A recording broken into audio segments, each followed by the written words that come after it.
What does $250,000 or more actually feel like on four wheels? Is it just a badge, a cloud-like seat, or something more? We're stripping away the price tags and the prestige to find out which of these 10 icons delivers on the ultimate promise of luxury.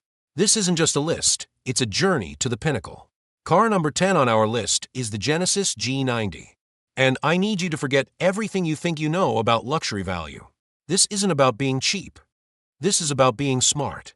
The G90 isn't just a car. It's a strategic attack on the German establishment, armed with more standard features, more space, and a longer warranty than any of its rivals. For the price of a well-optioned Mercedes E-Class, you get a car that physically and spiritually sizes up against the S-Class. Let's see if it hits the mark. Slip inside, and the argument gets stronger. The cabin is a library of silence. The materials, from the soft-closed doors to the rich leather, feel legitimate. It's not trying to be a Rolls-Royce. It's presenting a flawless, minimalist, tech-forward sanctuary. Especially in the back, where the lounge-style reclining seats with leg rests turn you into a passenger, not just a rider. But the real genius is the tech included in the price. A 3D digital gauge cluster, massive screens, a Bang & Olufsen audio system, and a remote smart parking assist all come standard. You don't tick boxes here. You get the whole checklist. Now, the compromise? It's intangible. The driving experience is supremely comfortable and competent, but it lacks the final layer of emotional sparkle or handling precision you get from a Porsche or a BMW. The steering is light, the personality is calm. And the badge, while growing in prestige, still doesn't carry the century-old weight of its rivals. You're buying the product, not the legacy. So, who is the Genesis G90 for? It's for the luxury buyer who does their homework. The person who prioritizes cutting-edge features, sublime comfort, and rational value over tradition and badge prestige. It proves you don't need to spend twice as much to ride in supreme comfort. It's not just a good value. It might be the most intelligent luxury sedan you can buy right now. If you had the choice, would you take the smart money with the Genesis or the traditional badge? Let us know in the comments below. Car number 9, the Range Rover Autobiography. This is the SUV that defines an entire social class. It's not just a vehicle, it's a passport. A passport that grants access to a country club valet line on Saturday and a remote mountain estate on Sunday. The question is, does this legend, draped in its most opulent autobiography trim, justify its throne? Step inside, and the throne room awaits. You sit above traffic, in near-total silence. The autobiography spec brings semi-aniline leather, ultra-soft wool carpets, and massaging seats that are more comfortable than most living room sofas. It feels imperious, handcrafted, and serene. This is the core of its luxury, a sense of unshakable, quiet command. And let's talk about its party trick, capability. While 99% of these will never see more than a gravel driveway, knowing you have the world's most sophisticated 4x4 system beneath you adds to that commanding feeling. It's the ultimate security blanket for any condition. But here's the reality check. For all its brilliance, you pay for this duality. It's large and feels it in tight city streets. The complexity of its air suspension and systems can lead to heart-stopping depreciation and repair bills out of warranty. And while it drives with amazing grace for its size, it's no sports car, it's a majestic cruiser. So, the final verdict? The Range Rover Autobiography is for the person who wants the ultimate all-in-one luxury statement.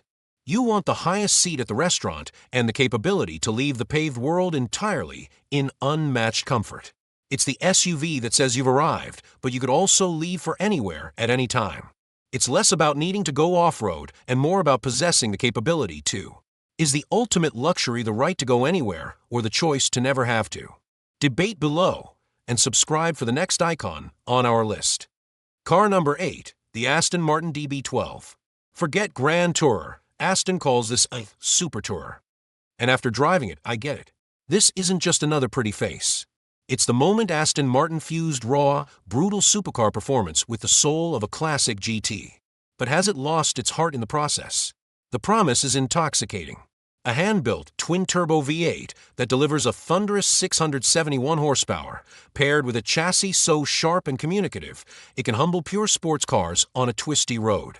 Yet the cabin is wrapped in bridge of wear leather with real metal switches and an updated infotainment system that finally feels modern.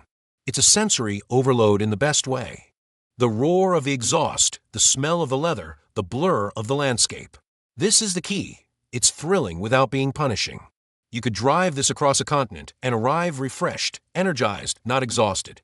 But the Super Tourer, intensity comes with a trade-off. The ride, even in its softest setting, is firm. Its focus never floaty. And that stunning new tech. It's a huge leap for Aston, but it still lags behind the seamless, trickle-down systems you get in a Porsche or Mercedes. You're buying this for the theater, not the user interface. So, who is the DB12 for? It's for the purist who refused to buy the previous DB11 because it was too soft and refused to buy a Ferrari because it was too harsh. It's for the driver who wants 90% of a supercar's thrill, wrapped in 100% of a luxury GT's elegance and daily usability. It's emotional, visceral, and breathtakingly beautiful. It doesn't just take you from point A to B, it makes the journey a legendary story. Would you choose this British Super Tourer over a German tech-laden rocket? Let the debate begin in the comments. Number 7. The Lexus LS. In a world shouting for attention, this car whispers. It doesn't chase horsepower wars or radical screams. Its luxury isn't loud, it's a deep, resonant calm. This is the Japanese masterpiece of serenity.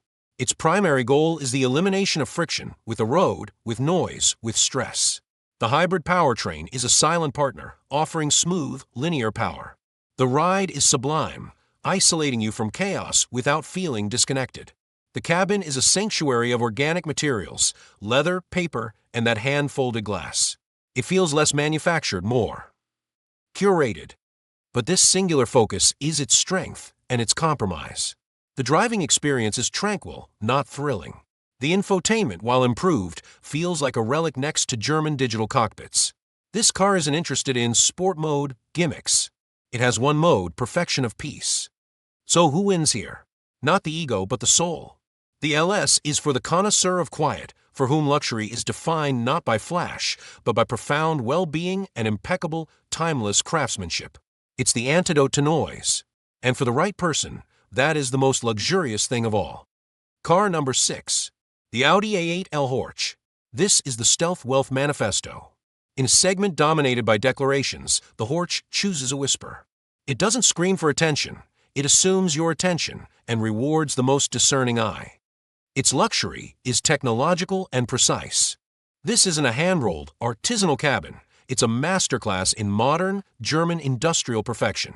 Every surface, every gap, every pixel is exact. The rear cabin is its purpose, a lounge of space and silence, with footrests, massaging seats, and a level of tech integration that feels futuristic. The predictive active suspension reads the road ahead, making imperfections vanish before you feel them. But its greatest strength is also its point of contention. The Horch is cerebral, not emotional. Its V8 power is immense but muted. The design is impeccably handsome, not heart-stopping. You appreciate it with your mind, not your heart. It lacks the theatrical, soul-stirring presence of a Maybach or the handcrafted warmth of a Bentley. So who is this for? It's for the leader who values discretion as much as power. For the individual who sees luxury not as ornamentation, but as the pinnacle of engineered serenity, of flawless functionality executed on a grand scale. It's not the loudest statement in the room. It is very quietly the smartest one. Number 5. The BMW i7. This is not an evolution. It's a revolution in a tuxedo. BMW took a massive risk, and the result is a car that redefines what a flagship can be. It asks, what if your luxury sedan was also your private cinema, your conference room, and a silent electric powerhouse? Forget everything you know about the 7 Series. The electric i7 is the star. It delivers instant, silent torque that redefines effortless. But the real magic is the transformation of the cabin. That massive theater screen, the panoramic glass roof, the crystal controls, it feels like stepping into a concept car they actually built. For rear seat passengers, it's an unparalleled entertainment fortress. But this boldness comes with edges, literally and figuratively. The divisive exterior design is a statement you can't hide. The driving experience, while incredibly capable, is now more about serene isolation than the ultimate driving machine engagement. And with all this radical tech, there's a learning curve. It feels more like operating a luxury spaceship than driving a car. So who wins here? The futurist. It's for those who value a breathtaking in-car experience and silent electric thrust over traditional design and sporting DNA. The i7 doesn't just join the luxury segment, it aims to rewrite its rules entirely. Number 4. The Porsche Panamera Turbo SE Hybrid. This is the ultimate paradox. The world's fastest luxury sedan is also, part-time, an electric car. It's a physics-defying act of having your cake and eating it at 190 miles per hour. This is the luxury sedan for the control freak who refuses to compromise. Press a button, and it's a silent, efficient EV for the school run. Press another, and the twin-turbo V8 and electric motor combine for over 700 horsepower of pure, gut-punching fury. It will out-accelerate supercars and out-handle sports cars twice its size. The luxury is in its total mastery of speed, of technology, of the road itself. But this apex predator capability demands sacrifice. The ride is firm, even in its softest setting. The cabin, while impeccably built and tech-heavy, is a cockpit first, a lounge second. The rear seats are good, but not Maybach-level palaces. And the staggering complexity of its systems is reflected in its price and its potential for eye-watering maintenance costs. So who is this for? The ultimate driver CEO. The person for whom luxury means the freedom to annihilate a back road at dawn and arrive at a black-tie event in serene, silent elegance that same evening. It's not the most opulent or the most serene. It is unquestionably the most capable. It's the luxury sedan that never asks you to slow down. Number 3. The Bentley Flying Spur. This is not a compromise. It is the perfect seamless fusion of two worlds. The ultimate luxury sedan that has not forgotten how to be a grand tourer in the truest, most thrilling sense of the word. This is where Bentley's split personality becomes its superpower. On one hand, you have a handcrafted oasis of silence and opulence. The leather is peerless, the wood is authentic, and the sensation is one of immense, bank vault solidity. It's a boardroom on wheels. Yet, slide behind the wheel, and you command a 6.0-liter twin-turbo W12 or a formidable V8, an engine with the soul of a continent-crossing athlete. It's devastatingly fast, yet feels unflappable. But this dual citizenship comes at a cost of purity. It's not as driver-focused as a Porsche, nor as singularly dedicated to rear-seat decadence as a Maybach. It is a master of both, but the king of neither. And its sheer size and presence mean it's never anonymous. It's a statement everywhere it goes. So who is this for? The complete connoisseur. The individual who refuses to choose between being driven in absolute comfort and taking the wheel for an exhilarating cross-country blast. It's for those who believe true luxury is having it all. Handcrafted heritage, crushing performance, and timeless style with no apology. It is perhaps the most complete luxury car ever built. Number 2. The Mercedes-Maybach S-Class. This is not a car you drive. This is a car you inhabit. It represents the absolute pinnacle of being driven. Forget the wheel. The true throne is in the back. This is automotive architecture designed around a single premise: sublime passenger serenity. The Maybach isn't just a longer S-Class. It's a different universe. The rear cabin is a vault of silence, achieved by extensive acoustic engineering and double-pane glass. The seats aren't chairs, they are powered reclining lounges that offer a massage with the precision of a physiotherapist. Every surface, every ambient light strip, is curated to soothe. But this singular focus is its defining characteristic and its limitation. From the driver's seat, it feels immense, prioritizing calm over connection. The experience is one of immense competence, not engagement. You are a highly skilled operator of a comfort machine, not a driver in the emotional sense. Owning one and driving yourself misses the entire point. So who is this for? The individual for whom time and well-being are the ultimate currencies. It is for the executive who transforms travel time into recovery time, for whom arrival should be more relaxed than departure. It is the definitive answer for those who believe the peak of luxury is not in the act of driving, but in the art of being perfectly, peacefully transported. Number 1. The Rolls-Royce Phantom. This is not merely the best car on the list. This is the place where the automobile ends and a moving artifact begins.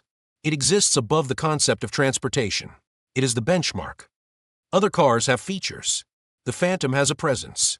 Its luxury is absolute and unwavering. The famous magic carpet ride is not a metaphor, it's a physics-defying reality. You don't hear the road, you observe it.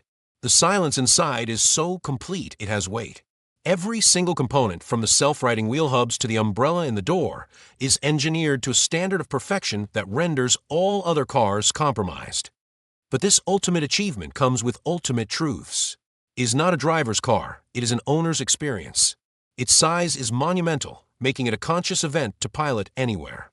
And its price is not for a car, but for entry into the most exclusive tier of craftsmanship and prestige. It is immune to conventional critique. So who is this for? It is for the person for whom everything else is an alternative. For whom luxury is not about features, but about possessing an uncompromising, singular object that represents the absolute summit. You don't choose the Phantom over other cars.